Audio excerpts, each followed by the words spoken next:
자, 725페이지. 자, 725페이지. 자, 우리가 될 수 있으면 이번 달 안에, 이번 달 오늘 포함해서 4번이거든요. 이번 달 안에 문학편을 끝내려고 해요. 그래야지 다음 달부터서는, 말이 다음 달이 이제 내년이잖아. 내년이면은 우리 문제집 중에 이제 좀 남은 부분, 예상 문제 좀 더 풀고, 계속해서 이제 단원별하고, 그다음에 동형 모의고사 풀어야 되니까 다음 달, 내년에는. 그래서, 이번 달에는 현대문학 중심으로 갈 거야. 이제 가기 전에 726페이지부터 문제가 나올 거야. 그쵸? 고전 문학에 대한 문제가 나오는데, 이거 숙제 내드렸죠? 안 내드렸나? 쌤 성적으로 봤을 때 내줬을 것 같은데. 자, 혹시라도, 자, 상훈아, 내줬어, 안 내줬어? 기억 안 나? 영지 기억 안 나? 그러면 안 내줬나 보다. 기억 안 난 거 보니까.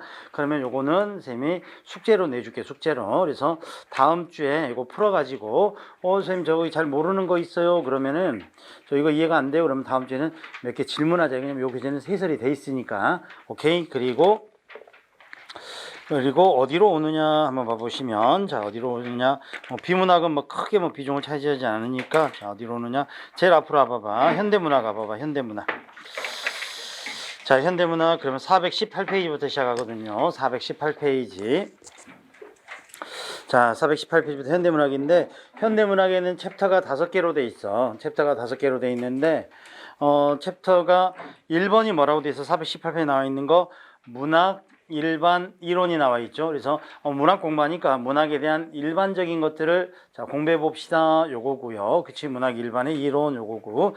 그다음에 챕터 2, 3, 4, 5, 2번, 3번, 4번, 5번은 넘기지 마. 그건 찾기도 힘들 거야. 그래서 2번, 3번, 4번, 5번은 장르별로 현대시, 현대소설, 희곡, 시나리오, 앤 수필 해가지고 우리가 흔히 문학의 4대 장르 그러면 뭐야? 시, 소설, 희곡, 수필 이렇게 말하잖아. 그치? 우리가 고전 문문 했을 때는 뭐 산문문학 쌤이 고전 문문, 고전 산문 해가지고 고전 문문에서 뭐 고대 거요부터 쭉 시작해가지고 한시까지 본 거고, 그다음에 고대 산문은 뭐 설화 보고요, 뭐 수필 보고요, 소설 보고 이랬잖아. 그런데 현대 문학은 자, 보통 뭐죠? 우리 개화기 이후부터 작품은 현대문학이라 그러니까 장르별로 시, 소설, 희곡, 수필 요거 4개에다가 요걸 4개를 2장, 3장, 4장, 5장에다 놓고 1장에다 뭘 넣었어?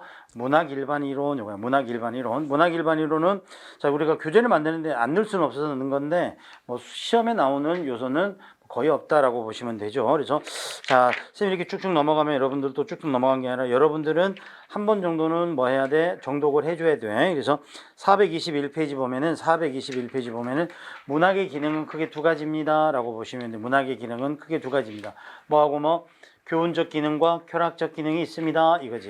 그러니까 교훈적 기능이라는 건 뭐야? 우리가 문학을 보는데 어떤 가르침이나 깨달음을 얻기 위해서. 그 다음에 쾌락이라는 것은 재밌으라고. 그치? 그러니까 우리가 영화를 보는 것도 그런 게 있지. 영화를 보는 것도 그냥 정말로 킬링타임용 영화가 있고.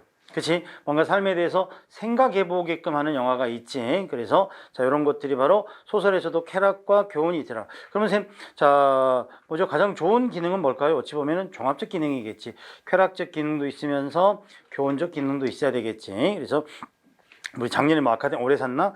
뭐, 기생충 같은 경우는 저 묵직한 전달의 메시지도 있잖아. 현대사에 갖고 있는 빈부격차라는 메시지도 있고 이런 것들은 사회적 현실을 고발하기 때문에 교훈적 메시지를 주는 거지.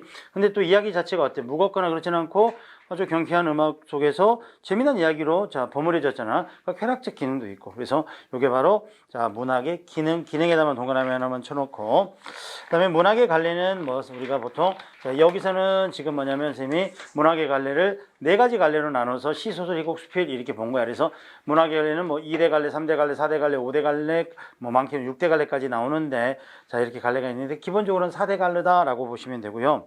그래서 왼쪽에 날개 부분에 거기 갈래의 실제 요거 돼 있죠. 요거 별표 하나만 사나. 갈래의 실제 왼쪽 페이지에 있는 거. 그래서 서정 갈래 들어간 우리 문학 중에서 서정 갈래 들어가는 게 뭔가, 서사 갈래 들어가는 게 뭔가, 극 갈래 들어가는 게 뭔가, 교술 갈래 들어가는 게 뭔가. 쌤 손가락 보면은 서정 갈래 현대시, 서사 갈래 현대소설, 그 다음에 극 갈래 희곡, 그 다음에 교술 갈래 수필. 그래서 시, 소설, 희곡, 수필이 4가지 장르로 이어집니다. 이렇게 매칭을 시켜주면 돼. 그래서 보통 4대 갈래다라고 말하고요. 자, 4절에 보면은 문학의 감상법, 요거는 우리가 조금 알아둬야 되겠지. 요거는 별표 쳐보자. 문학의 감상법, 감상의 방법 또는 감상의 관점 이렇게 말하지. 이렇게 쓰니까 이상하다. 방법이 되거나 관점이 되지. 감상 방법, 감상의 방법 또는 감상의 관점 이렇게 말하는데, 자, 요 방법이나 관점은 우리가 크게 두 가지로 보더라. 뭐 내재적 관점과 또 하나가 뭐 외재적 관점.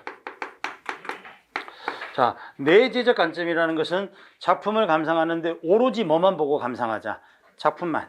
그치? 그러니까 작품 외적인 거는 자, 1절 어때? 무시하자 이거지. 그래서 작품 자체만 분석하는 거. 이걸 무슨 감상이라 그래?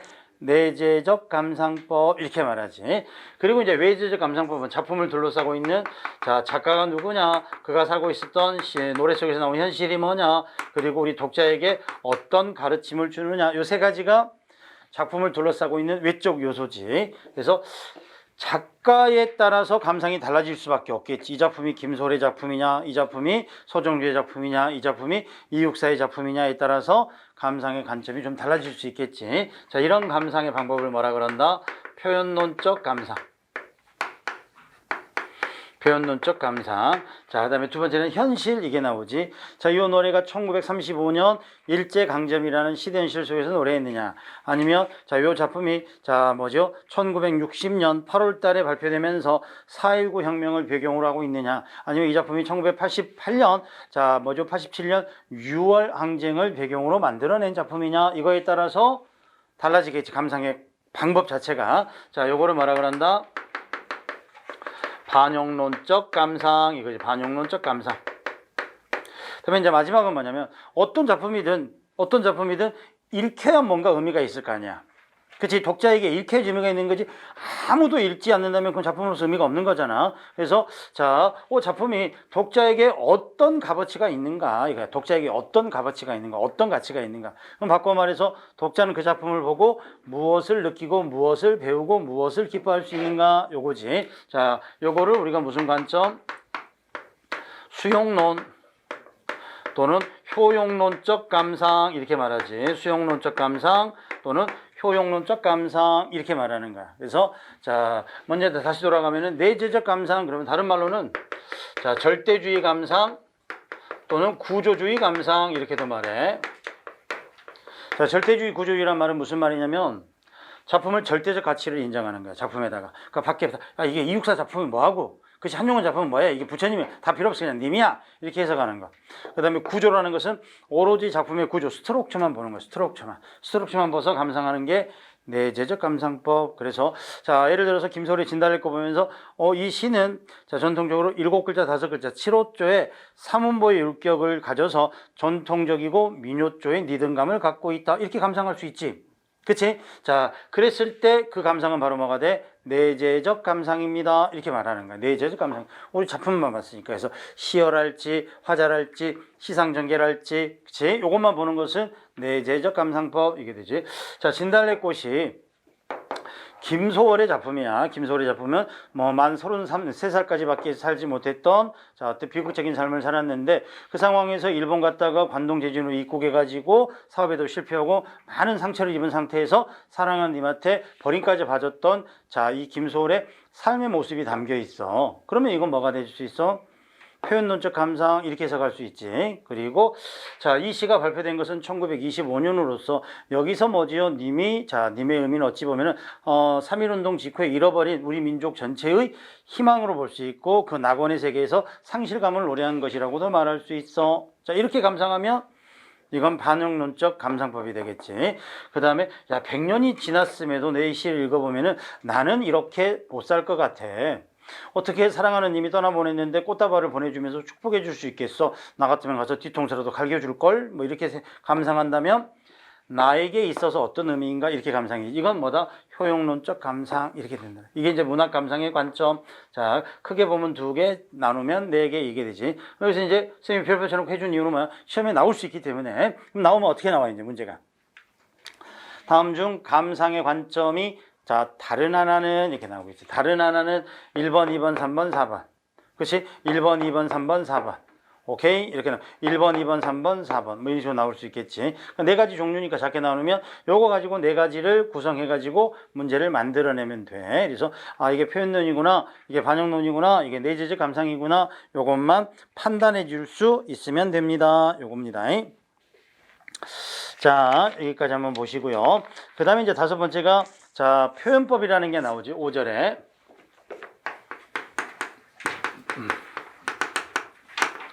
우리가 이제 표현법, 그러면 가장 대표적으로 이제 우리가 뭐하고 이제 동일시하냐면 보통은 수사법, 이렇게 보통 인정하게 돼요. 수사법, 이렇게 자, 생각하게 되는데, 표현법에는 이 수사법 말고도 사실은, 자, 많이 나오는 게 뭐냐면, 자, 사실 이건 표현법은 아닌데, 표현의 기교, 뭐 표현의 방법, 이렇게도 말하는데, 넓게 봐서 표현법 보면, 감정이입이랄지, 또는 뭐 객관적 상관물.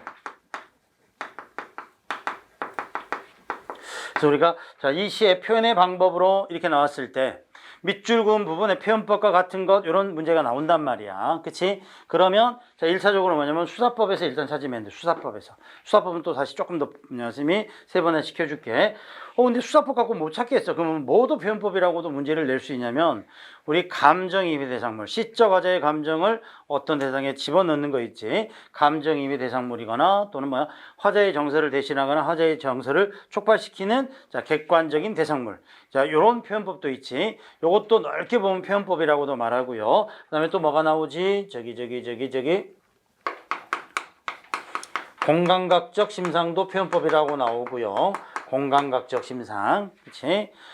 그 다음에 뭐 언어 유희나 이런 것들도 자, 뭐라고 말해? 언어 유희 같은 것도 자, 넓은 의미로 보면은 하나의 표현의 방법입니다. 이렇게 말해. 하나의 표현의 방법입니다. 그래서 이것들을 보통 표현법이라고 말해. 그래서 먼저 시험장에 가서 밑줄 그은 부분의 표현법, 자, 표현의 방법, 표현의 기교 이런 말이 나오면 1차적으로 범위를 좀 좁혀서 혹시 수사법으로 풀 수 있나? 이거 운율법, 반어법. 답은 4번이구나. 이게 찾으면 되는데, 이건 표현법이 안 보여? 그러면, 이건 혹시 감정이입을 물어봤나?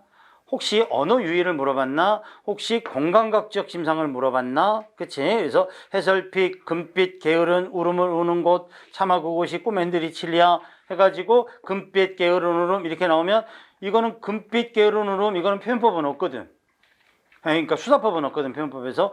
그럼 이거는 금빛 울음, 청각을 시각화 시켜놓은 공감각이구나. 그럼 선택지 중에서 공감각을 찾으라는구나 해서 자, 요 방법으로 접근해 나가고, 그 다음에 이제 수사법 안에는 크게 보면은 자, 세 가지가 있는데 비유의 수사법, 그 다음에 강조의 수사법, 그 다음에 자, 변화의 수사법, 요게 나와. 변화법. 요 세 가지가 일단 크게 보면 세 가지인데, 자, 이 세 가지는 뭐 크게 중요한 건 아니고, 자, 비유는 뭐냐면 빗대어 설명하는 거야. A를 B에다 빗대어 설명하는 것. 그래서 A와 B와 유사 속성을 바탕으로 빗대어 설명하는 거고, 강조는 힘주어 말하는 거고, 변화는 뭐지? 구조 자체에 변화를 주면서 결국 변화도 강조하기 위해서 변화를 주는 거야. 자, 근데 이제 이건 중요한 건 아니고, 자, 우리가 표현의 방법 이걸 물어봤을 때 수사법 이걸 물어보면 시험에 가장 많이 나오는 자, 표현법이 가장 뭐지? 자, 1번이 역설과 반어야. 표현법에서 가장 많이 나오는 표현법이 뭐다? 역설과 반어법이다. 역설과 반어법이다. 가장 많이 나오는 표현법이. 그리고 두 번째로 많이 나오는 표현법이 뭘까? 은유법과 의인법이다 라고 보시면 돼. 은유법과 의인법이다 라고 보시면 돼. 은유법과 의인법. 요 네 가지가 압도적으로 많이 나와, 표현법에서는.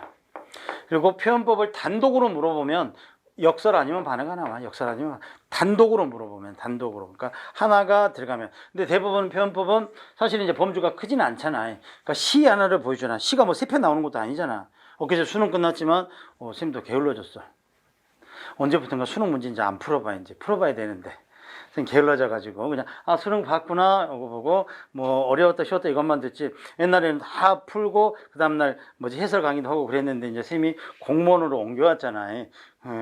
몇 년 전부터선가는 게을러져고 안 풀어보고 풀어야 되는데 쌤 나중에 한번 풀어보고 올게. 자, 아무튼 자 거기 수능에서는 시간 3편 나오는데 우리 공무원에서는 많이 나와요. 한 편이잖아. 나오면 한 편, 안 나오면 말고. 근데 그거 하나 가지고 수업법을 물어보기가 너무 아깝잖아요. 그치? 그래서 공무원 시험에서는 시를 하나 주고 다음 시에 대한 설명으로 바르지 않은 것 1, 2, 3, 4, 4개가 나오잖아. 선택지 4개 중에 하나가 들어갈 가능성이 있어. 그치? 그래서 자, 역설의 방법을 통하여 화자의 정서를 절제시켜 나가고 있다. 뭐 이런 식으로 해가지고 4개 중에 하나로 쓱 넣는 경우가 있어.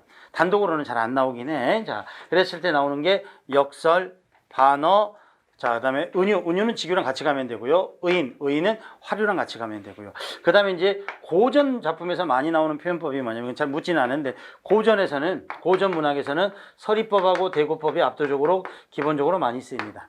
서리법하고 대구법 같은 게 많이 쓰인다라고 보시면 돼.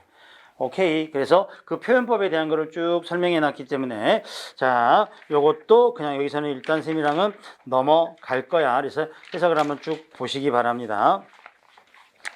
그 다음에 이제 6절에 문해사조 요게 나오는데 문해사조 문해사조 여러분들 거기 국가직이나 지방직이 나왔나와? 거의 안 나옵니다. 거의. 예, 거의 안 나오고요. 예, 근데 여러분들 기본서 보면은 어떤 기본서든 간에 다 이런 문해사조가 들어가 있거든. 왜 들어가 있냐면 쌤도 뭐 기본서를 쓰지만 뭐냐면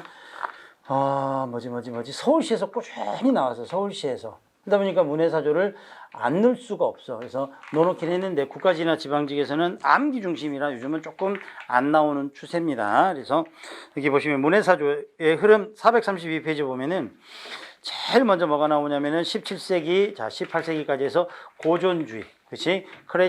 클래식시즘 뭐 이러나 그래서 고전주의가 나오지. 그래서 이거는 사실은 저 그리스 로마 시대의 원형으로 돌아가자 했던 게 자 고전주의. 그래서 균형과 조화, 균형, 절제미 이런 것들이 중심이 나오고 이거에 대한 반발이 뭐가 되냐면은 낭만주의야. 그래서 문해사조 중에서는 중요하지 않느냐 제목만 보여줄게. 자 먼저 17, 18세기에 뭐가 나와? 고전주의가 나와. 고전주의. 그치? 그래서 고전주의에서 가장 중요한 거는 뭐죠? 자 이성과 자 지성의 조하면서요 절제와 균형. 그래서 자 조화미를 가장 추구하는 거예요. 그래서 그리스 로마 시대의 고전 작품에서 그 원형을 찾으려는 것. 그러다 보니까 어때? 이건 좀 틀에 박혀가지고 좀 딱딱하죠. 그래서 이거에 대한 반발로 나온 게 뭐가 돼? 낭만주의가 돼. 낭만주의. 그래서 낭만주의라는 것은 이성보다는 자유로운 감성이 중심이 돼. 지성보다는 자기의 감정을 발산하는 거야. 그래서 자 자유로운 상상력, 그 다음에 개성, 절제가 아니라 자유분방함 이런 것들이 뭐가 돼? 자 낭만주의가 돼. 오케이? 이 낭만주의에 대한 반발로 또 등장한 게 뭐가 돼? 사실주의가 되지. 사실주의. 그럼 사실주의가 이제 19세기 등장하는 건데 말 그대로 니얼리즘이지. 니얼리즘. 그러니까 현대의 현실의 모습을 그대로 보여주고 있습니다라고 보시면 되고요. 이 사실주의를 계승 발전한 게 뭐가 돼? 자연주의가 돼. 자연주의. 그러니까 이거는 같이 맥락을 같이 하고 있는 거야. 맥락을 같이 하고 있는 거고 이 사실주의, 자연주의의 반대에서 나온 게 뭐가 돼? 상징주의가 돼. 상징주의. 그러면 자 이거에 대한 반대는 다시 이거니까 상징주의는 뭐하고 좀 일맥상통해? 낭만주의와 일맥상통한다라고 보면 되지. 그렇다 해서 사실주의나 자연주의가 또 고전주의와 일맥상통한 거는 하지만은 아니야. 그래서 자 사실 자연주의는 무엇입니까? 말 그대로 니얼리즘하고 내추럴리즘 요게 되는데 오른쪽에 가면은 뭐라고 나왔냐면 자 사실주의에서 뭐라고 돼 있어? 낭만주의의 비현실적 성격에 반발하여 있는 그대로의 정확하고 관찰 객관적으로 묘사하는 경향에서 등장한다. 이거 나오지. 그러니까 이게 이제 비현실적이라면 이게 뭐야? 초현실, 현실주의. 현실의 모습을 그대로 반영하는 거지. 우리나라 1920년대 예를 들어서 운수 좋은 날 같은 거 보면은 도시 노동자의 비극적인 삶의 모습을 그대로 그려내는 거지. 그치? 그래서 이런 것들이고 이거 발전한 게 이제 김동리의 감자 같은 거 보면은 그렇게 사람이 악해질 수밖에 없는 환경적인 요소까지 발전하는 게 자연주의 이렇게 가는 거야. 그래서 특징 이런 것들 보시면 되고 자연주의 뭐라고 돼 있나 봐봐. 사실주의의 급진적 경향으로 인해서 자연과학적 결정론에 바탕을 두고 있다 이거지. 그래서 자연주의는 과학적 결정론. 자, 이게 과학적 결정론을 뭐라고 하냐면 결정론 이건데 유전적 결정론 이렇게 는 말이야. 악인은 악인이 될 수밖에 없는 유전자를 갖고 있어. 이런 구조에서 나오는 거야. 그래서 과학적으로 그 사람의 운명은 결정돼 버린 거야. 이렇게 말하는 게 자연주의가 돼. 그 다음에 이제 5번 보면 상징주의 보시면 뭐가 나왔어요? 이제 19세기 중반에 있는 프랑스의 사설로 사물이나 정사나 사물을 상징을 통해서 암시적으로 드러내는 거다. 2번 보니까 사실주의에 반발하고 낭만주의를 계승한 것으로서 이 말이 나오지. 그래서 자, 사실주의의 반발이고요. 낭만주의에 대한 계승입니다. 그러니까 다시 낭만주의로 모대가 환원돼 갑니다. 이거지. 그래서 낭만주의가 감각적 대상에서 쾌감을 느끼는 데 반면 상징주의는 감각의 대상이 암시하는 또 다른 세계를 찾아내고자 했다. 그래서 상징과 암시적 세계. 이게 되지. 그러니까 이게 이제 그리고 나서 이제 발전해 나간 게 이제 20세기에 이제 접어들면서 이게 19세기까지 오는 거거든. 20세기 접어들면서 이제 전체적으로 자, 모더니즘이 발전하게 돼. 자, 어떤 맥락으로 보시면 되냐면 자, 요거는 고전주의는 17세기부터 쭉 생긴 거거든. 17세기, 18세기로 넘어가면서 19세기 상징주의로 오는 거거든. 근데 이제 20세기 접어들면서 문해사조가 굉장히 뭐 소통이 빨라지겠지. 그래서 사조가 굉장히 급격하게 변하게 돼. 자, 이 모든 것들이 우리나라에는 어때? 자, 1920년대 이후에 자, 어때? 동반으로 자, 우리나라에 수입되게 돼. 그러니까 이거는 요 시기가 100년이 가고 또 이 시기가 100년이 가고 이 시기가 또 100년의 시기가 가고 이게 점차적으로 사조가 바뀌는데 우리나라는 어때? 인천 앞바다에 딱 요 사실주의, 낭만주의, 자연주의, 고전주의 자, 이런 것들이 다 있다가 문어가 딱 개방되니까 이 사상들이 어때? 18세기 책도 들어오고 19세기 책도 들어오고 한꺼번에 우리나라에 들어오게 돼. 그러다 보니까 우리나라는 하나의 작가가 한 명의 작가가 서정주 그러면 사실주의 작가다 이렇게 규정할 수 없이 그래서 초기 중기, 후기, 뭐 어때? 처음에는 막 사실주의 계열에 심취했다가 나중에는 낭만주의 심취했다가 나중에 모더니즘으로 바뀌게 되고 뭐 이런 자 혼란스러운 변화를 겪기도 해. 그래서 서구 문해사조와 우리 문해사조는 조금은 다르겠지. 그래서 자 여기 이제 서구 문해사조 흐름만 봐. 그래서 20세기 문해사조는 뭐 다다이즘이 나오고 뭐 초현실주의가 뭐 우리나라 같은 경우는 뭐 이상에 의해서 실현이 되고 그다음에 주지주의 그러면 우리나라 주지주의는 뭐 김기림이나 김광균이나 뭐 정지용이나 이런 사람들에 의해서 되고요. 그다음에 심리주의, 그다음에 실존주의는 우리나라에서 1950년대 전후 소설을 통해서, 그치, 오상원의 유해랄지 이런 작품들을 통해서 카인의 우레랄지 이런 걸 통해서 인간의 삶이 무엇인가, 그러니까 실존적 가치를 확인하기 위한 가장 중요한 계기는 뭐가 돼? 전쟁이라는 시간이 되겠지. 그래서 1950년대 한국 전쟁 직후에 우리나라에도 실존주의가 나오게 되더라. 이렇게 보시면 돼. 언더스탠? 이게 어떤 거냐면 서구 문해사조라면은 이제 이게 우리나라에 들어와 가지고 어떻게 자 자리 잡고 변화를 겪게 되는가 이제 요게 나오겠지. 그래서 오른쪽 페이지 보시면 우리나라의 문해사조 요게 되는데 우리나라의 문해사조 되는데 자 1번이 뭐냐면 계몽주의라고 나오지. 계몽주의.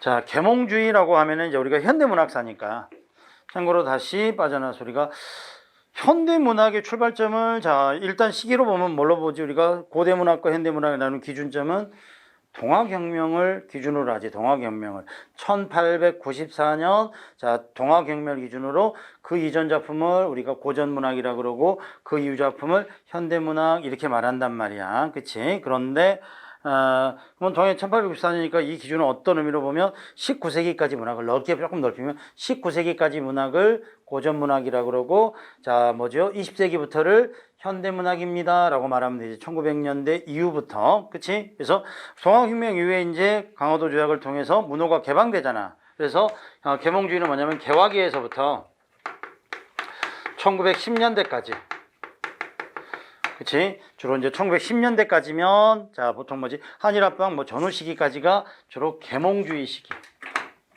자, 이 계몽주의는, 자, 최남선하고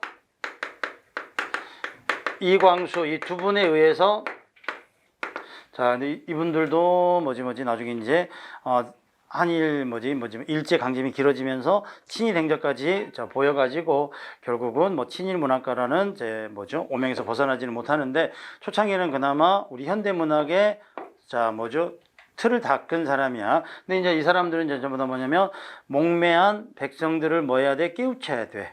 그래서 계몽주의 작가군이라고 해서 이민문단 시대에 가지고 뭐 해외에서 소년에게 이런 것들도 역시 뭐가 돼? 새로운 세계에 대한 열망, 그치? 열린 세계에 대한 동경 이런 것들을 통해서 계몽주의 시대에 요걸 말합니다.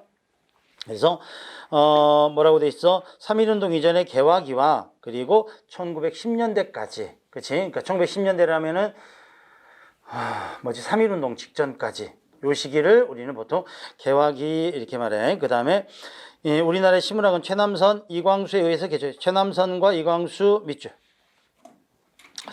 그 다음에 이광수는 톨스토이 어쩌고 저쩌고 해서 자 밑줄거 문학을 민중 계몽의 수단 밑줄거 민중 계몽의 수단.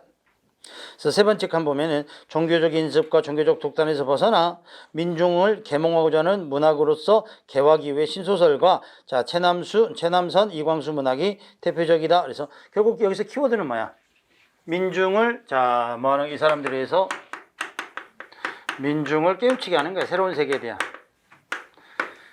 그치? 어찌 보면 흥선대원에 대한 역사적 평가는 다양할 수 있지만은 세국주의 정책을 써가지고 우리 민족의 정체성을 좀 더 유지했다고 볼 수도 있고 또 한편으로는 뭐 역사를 보는 시각은 다를 수 있으니까 우리도 어때 메이지보다 더 먼저 문을 열었다면은 동양의 어때 선두국가가 우리가 됐을 수도 있잖아 조선이.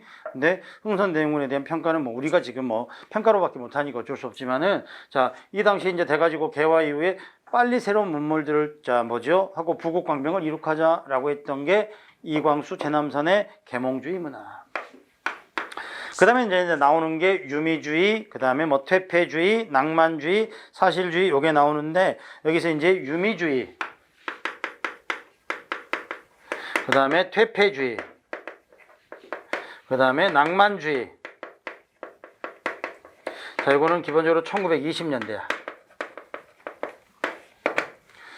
자, 그러니까 요걸 기반으로 해가지고요. 이제 드디어 1920년대부터 엄밀한 의미의 현대문학이 시작됐다라고 보시면 되거든요. 그러니까 신소설의 시기가 지나고 현대소설이 등장하는데 우리가 소설에서는 주로 이제 현대소설의 출발점을 뭘로 봐? 이광수의 무정으로부터 보는 견해가 가장 많거든. 그래서 이광수의 무정은 1917년에 발표된 거야. 그 다음에 현대시는 김억의 봄은 간다라는 시부터 보통 보는데 그게 21년인가 발표된 거예요. 그래서 1920년대부터 본격적으로 현대문학이 시작하고 근데 20년대는 이제 비극적으로 1919년 3.1운동에 뭐가 나와? 3.1운동이 실패가 나오지. 그치? 그래서 이제 뭐가 나오냐? 낭만주의인데 어떤 낭만주의를 흘러버리냐면 퇴폐적 낭만주의. 자, 우리의 어떤 목소리를 냈는데 무참히 짓밟혀버렸지. 그러니까 거기서 이제 좌절하고 절망하다 보니까 음지로 숨어서 퇴폐적 낭만주의로 전락해버리고 말아. 그래서 이제 유미주의 보시면 자 뭐가 나오냐면은 자 계몽주의에 반대하여 순문학적 가치 예술지상주의 밑줄. 그다음에 30년대 시문학파 구인의 밑줄. 시문학파나 구인의. 그다음에 퇴폐주의는 뭐 근대적 우울문학이고요. 1920년대. 그리고 뭐가 나오면 두 번째 3.1운동 실패에 따른 민족적 시려 절망을 감상적으로 반영 감상적 퇴폐적 색채 밑줄 감상적 퇴폐적 색채. 그 다음에 낭만주의는 자 백조동인을 중심으로 문해사적. 그 다음에 자 낭만주의도 병적인 감상과 꿈속에서 동경 상징적 연험이 해가지고 유미적 나요. 그래서 낭만주의하고 유미주의를 20년대 후반 30년대까지 같은 맥락으로 봐. 오케이? 그래서 이제 이게 나중에 이제 김영랑의 시문학파로 자 발전해 가는 거고요. 그 다음에 이제 다섯 번째가 사실주의.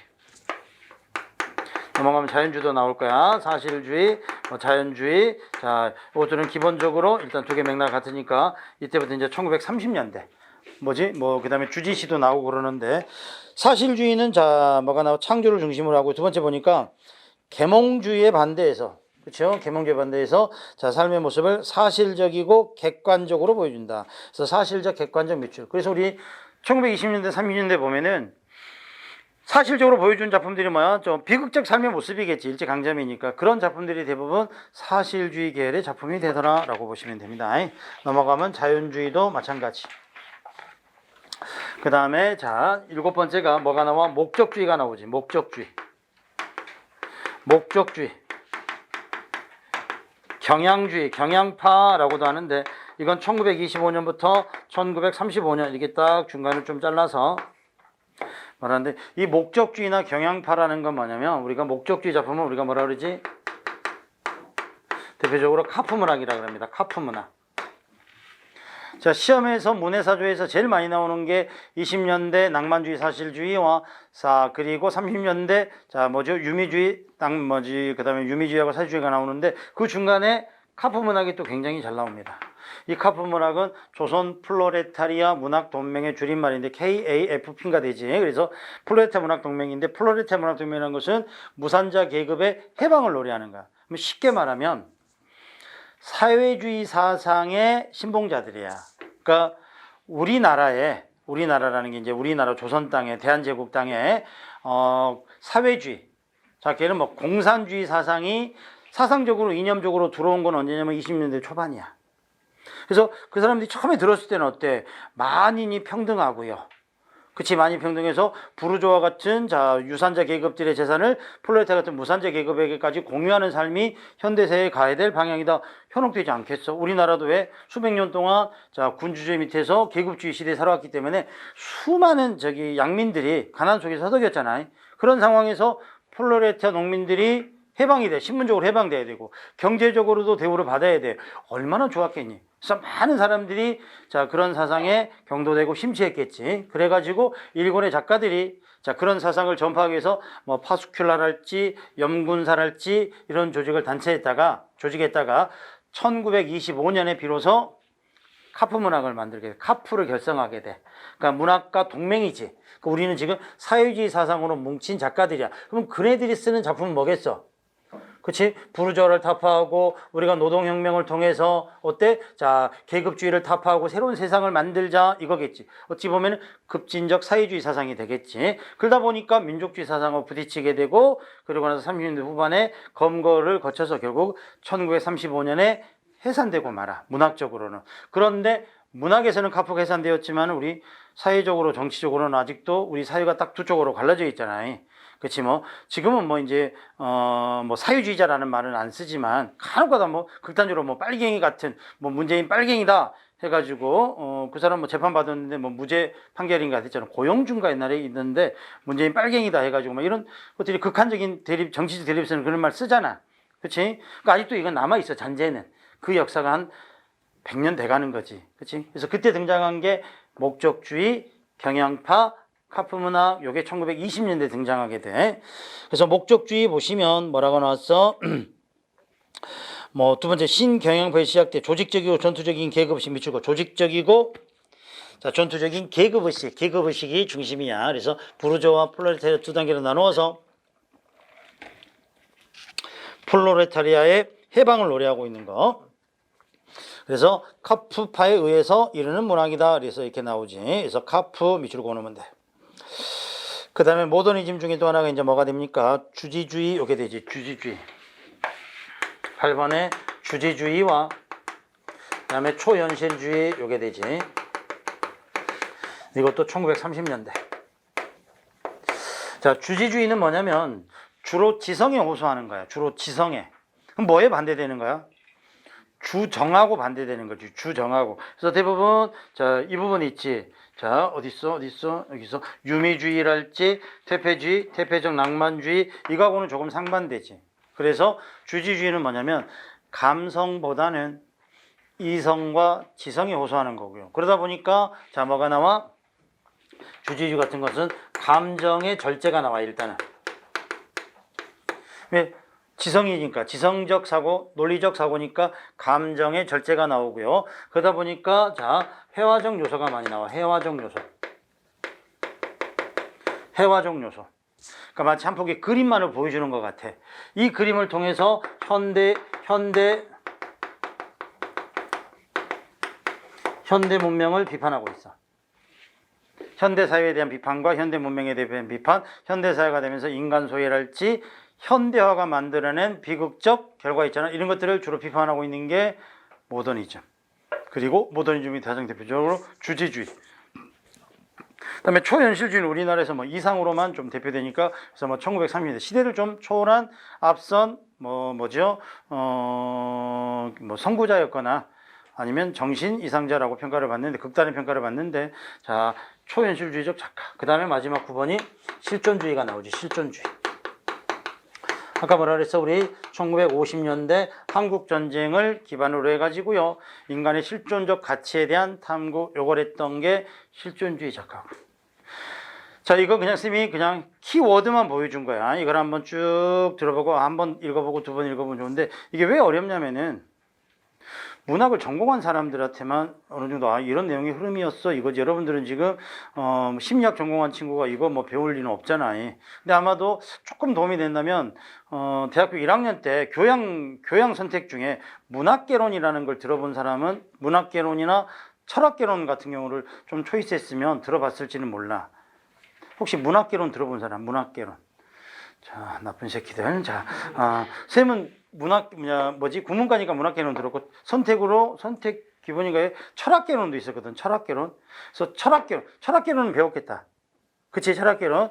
와우, 철학개론 배우는데 동양 철학, 서양 철학 있는데, 와, 더럽게 어렵더라고. 개론인데, 왜냐면 수백 년 동안의 철학을 그냥 책 한 권으로, 책은 뭐 두껍진 않잖아요. 개론서니까. 그걸로 오면서 하는데 되게 어렵죠. 해서 듣고 있는데 모르겠더라고. 근데 여러분이 만약에 이제 문학개론을 들으면, 한 학기 동안 들으면, 작품을 많이 알아야지 이게 이해하는데, 이해가 안 되겠지. 그냥, 그런가 보다. 하고 그냥 마는 거지. 말 그대로. 그냥 들은 신용만 하는 거야. 들은 신용만. 그러니까 지금도 여러분들이 뭐 들은 신용만 하고 이걸 정말 알고 싶으면 문학을 전공해야 돼.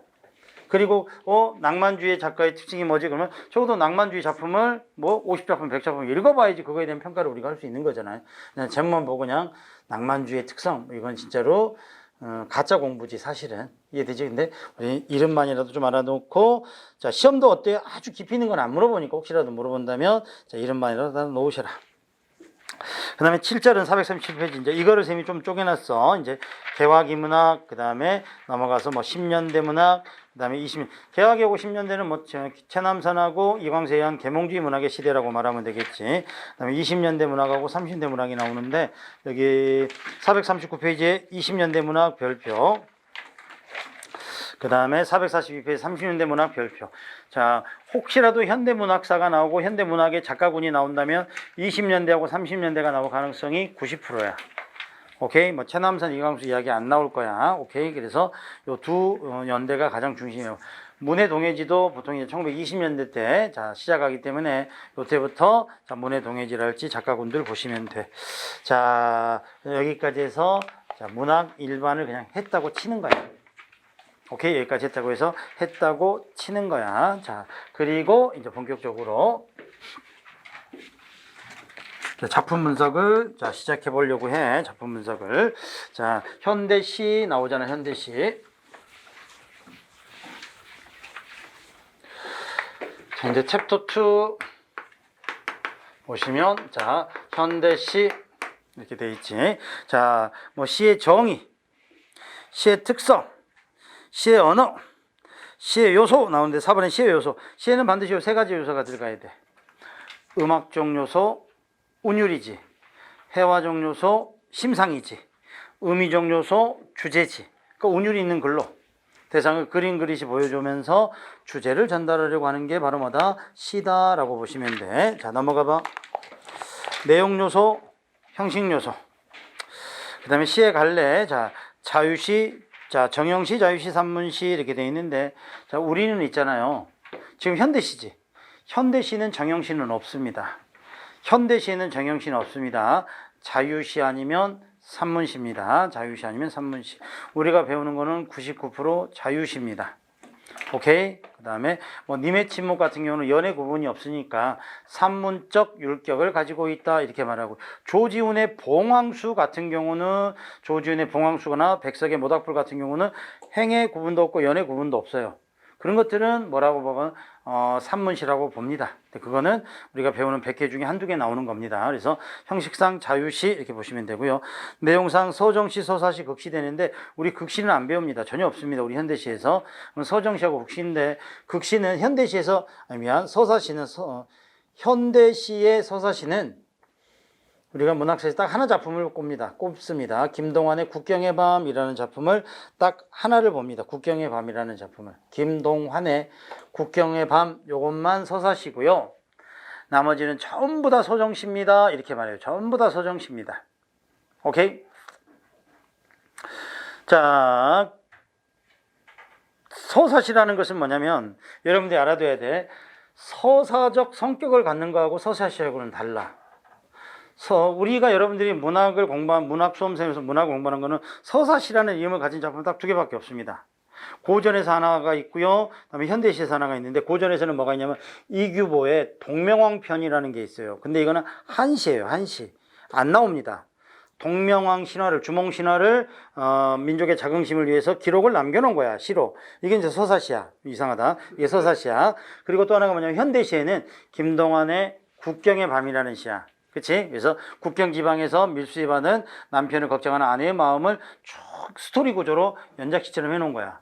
근데 최근 들어서는 그럼 과연 그게 스토리 구조라고 해서 그게 서사시로 봐야 되느냐? 그것도 역시 화자의 감정, 부부간의 어떤 애찬청, 우리 민족의 비극 이거기 때문에 서정 아니겠는가? 뭐 이렇게 평가를 해. 그래서 그냥 우리는 서정시 배운다라고 생각하면 돼. 그래서 현대시는 자유시고 서정시다 이렇게 배우시면 돼. 그 다음에 순수시고 경향시다 나오는데 아까 경향시는 1920년대 하프문학에 의한 경향시야.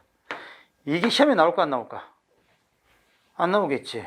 그치. 공무원 시험을 뽑는데 그치. 체제에 대해서 지금 우리 민족의 체제를 반대하거나 이런 거에 대해서는 안 물어보겠지. 그래서 우리가 배우는 건 또 뭐다? 전부 다 순수시 계열의 시다. 그냥 시 자체로서. 물론 이제 순수시 안에 뭐는 있냐면 참여시는 있지. 참여시. 참여시라는 것은 뭐냐면 부조리한 사회에 대한 비판의식을 담고 있는 게 참여시잖아. 일제강점기는 그거를 뭐라 그래서 저항시라 그랬고 저항의 대상이 분명했으니까. 그래서 뭐 이육사랄지 또는 시문이랄지 한용운이랄지 또는 거기 윤동주랄지 이런 시인들을 우리가 저항시인 이렇게 말하고 해방 이후에는 저항이라고 보면 안 되지. 저항이라고 보면 반체제 인사잖아. 반국가단체가 돼버리잖아. 그치? 뭐 김수영이랄지 뭐 이성부랄지 뭐 신동엽이랄지 김지아랄지 황동규랄지 이런 사람들이 뭐가 돼? 결국은 60년대 이승만 정권, 70년대 박정희 정권, 80년대 군사독재 정권에 대한 비판, 비민주적 질서에 대한 비판 이런 것들은 참여시는 있어. 이건 순수시는 아니지. 그치? 그래서 이제 순수 계열의 시 중에서 말 그대로 순수 서정시가 있고 현실 참여적 시가 있어요. 이거고 경향파 시는 사회주의 체제에 대한 선전의 도구로 쓰이는 거야. 그래서 이거는 우리 안 배우는 거야. 오케이? 그 다음에 이제 4번 보시면 주정시, 주지시, 주의시 돼 있는데 이거는 말 그대로 주정, 주로 정서를. 그 다음에 거기 주지, 주로 지성에 의해. 그 다음에 주의, 주로 의지를 노래해. 그래서 생명파 시인의 노래 같은 건 주의시라고도 말하고.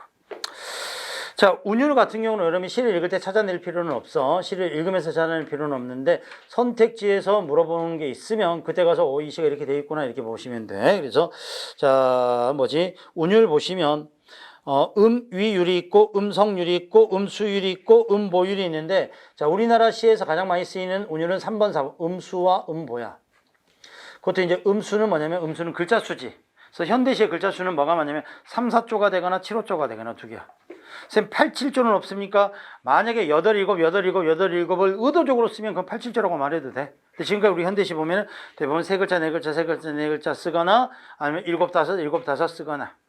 제 손가락 봐봐. 나보기가 역겨워 가실 때에는 죽어도 아니 눈물 흘리우리다. 그치? 가시는 걸음걸음 노인 그 꽃을 사뿐히 지으려 밟고 가시 옵소서 757호 돼 있지. 근데 이어는 어떻게 돼 있어? 영변의 약산 진달래꽃 오사로 돼 있네. 아름 따다 가실 길에 뿌리 우리다 8호로 돼 있네. 그러니까 7호를 기본으로 하면서 오사나 8호 같은 변조가 가능하다. 그치? 그래서 기본 육격은 뭐다? 7호조다 이렇게 말하는 거고. 그 다음에 음보율은 끊어있는 단위지. 그래서 국어에서 끊어있는 단위는 보통 3음보, 4음보 또는 이음보의 중첩 이렇게 말하는데 두 토막으로 읽거나 세 토막으로 읽거나 네 토막으로 읽거나 진달래꽃 보면 어떻게 읽어야 돼? 나보기가 역겨워 가실 때에는 말없이 고이보내 드리우리다. 영변의 약산 진달래꽃 아름따다 가실 길에 뿌리우리다. 이렇게 해가지고 7호조의 3음보입니다. 이렇게 되지. 엄마야 누나야 강변 살자. 육사도 7호의 변조다라고 보는 거야. 그래서 7호조의 3음보다 뒷문 밖 뭐라고 나오지? 엄마야 누나야 강변 살자. 뒷문 밖에는 갈리페 노래 이런 식으로 돼 있나? 아무튼 그래서 7호 반복되더라 이렇게 보는 거고요. 그 다음에 음성률은 동일한 소리를 반복함으로써 리듬이 만들어지는 거야. 우리나라 시에서는 잘 안 드러나. 박종용의 아마 중학교 때 정도 나오나 그렇게 나오나 풀립이라는 시를 보면 풀립 하고 부르면 우리들의 입에서 푸른 휘파람 소리가 나거든요. 뭐 이런 구절이 나오거든. 풀립 푸른 소리 해가지고 느낌 자체가 피의 부분을 통해서 경쾌한 소리가 느껴지더라. 이런 게 음성률이고요. 그 다음에 네 번째로 1번에 음위율이라고 돼 있지. 음위는 뭐냐면 위치가 동일한 자리에서 음이 반복됩니다 이거야. 그래서 둔, 요운, 가군 돼 있는데 두자가 무슨 두자야? 머리 두자야. 요자는 우리가 허리가 아프면 아유 요통 그러지. 그 다음에 자 각자는 다리 각자야. 다리 각자. 그러면 머리에 허리에 다리에 같은 음이 위치하는 거야. 그럼 머리 허리 다리가 뭔데? 머리는 시행의 처음 부분에, 요우는 시행의 가운데 부분에, 그 다음에 뭐죠? 가구는 시행의 끝 부분에. 근데 우리나라 말은 뭐죠? 언어적 특징으로 우는 가군을 맞추기가 쉽대요. 가군. 둔하고 요거는 맞추기가 어렵대요. 가군이 뭐냐면 우리가 랩할 때 라임을 맞추잖아. 그치? 라임을 맞출 때 끝소리에다 맞추지. 끝소리에다가. 근데 이제 영어 같은 경우는 끝소리도 맞추고 뭐 첫소리도 맞추고 그러나 봐요. 그래서 영어는 뭐 둔하고 가군이 많이 쓰는데 국어는 둔은 거의 안 쓰입니다. 성북동 비둘기 중에서 뭐죠? 둔이 조금 쓰이긴 하는데 쓰이면 의미는 대부분 가군입니다. 그래서 가군의 사용으로 자, 리듬감을 만든다. 그래서 우리 진달래꽃 아까 뭐라 그랬지? 자, 시행이 1년이 어떻게 끝나? 나부역 겨우 가실 때는 주고 다니는 물 흘리 우리다. 영변의 약선 지나간다 가시게 뿌리 우리다. 가시는 걸음걸이 노인 끄고 사뿐히 지려받고 가시 없어서 좀 들르지. 나보기가 역겨워 가실 때에는 자 주고 다니는 물 흘리 우리다. 그래서 1년, 2년, 4년은 우리다 해가지고 가군이 쓰였다. 요게 유율. 그 다음에 심상, 이미지 요거 되는데 심상에는 자 뭐가 나와? 넘어가면은 묘사적 심상, 비유적 심상, 상징적 심상 이런 것들이 있는데 자, 이런 것들보다는 이제 뭐가 중요해? 심상의 종류. 그치? 심상의 종류가 되는데, 심상의 종류 일단 인간의 감각기관을 바탕으로 한 시각, 청각, 후각, 미각, 촉각, 이게 돼 있고, 그리고 알아야 되는 건 뭐 공감각. 그치? 공감각은 복합감각하고 달리 감각의 전이가 일어나더라. 이렇게 보시면 되고요. 그 다음에 마지막 8번에 뭐냐면 시적 허용. 시적 허용이라는 건 뭐냐면, 시니까 용서해 줄 거야. 시니까 용서해 줄 거야. 쉽게 말해서 뭐냐면 우리가 오전에 어법 배웠잖아요. 어법은 문법상 어긋나면 비문이잖아. 그치? 근데 시에서는 문학이니까 조금 틀려도 의도적으로 잘못 쓸 수 있잖아. 의도적으로. 그럴 때 인정해 줄게. 그래서 비문도 시에서는 인정해 주는 거 이걸 시적 어용이라 그래요. 그래서 얇은 사, 하이안 고깔은 고이 접어 나빌레라 이렇게 나올 때 하이안 있을 때 어법이 하려면 하얀이지. 하얗다니까. 그런데 하이안 해주면서 어떤 느낌이니? 좀 더 선명하고 또 리듬이 사는 것 같은 자 느낌적인 느낌을 주더라. 그래서 이런 것들은 감정이나 표현을 위해서 시에서는 허용합니다. 이걸 뭐라 그래? 시적 허용 이렇게 말하더라. 되셨죠? 오케이. 자 뒤에 한 시간은 작품 몇 개를 한번 방법 면에서 한번 해보도록 할게요. 작품 몇 개를 아시겠죠?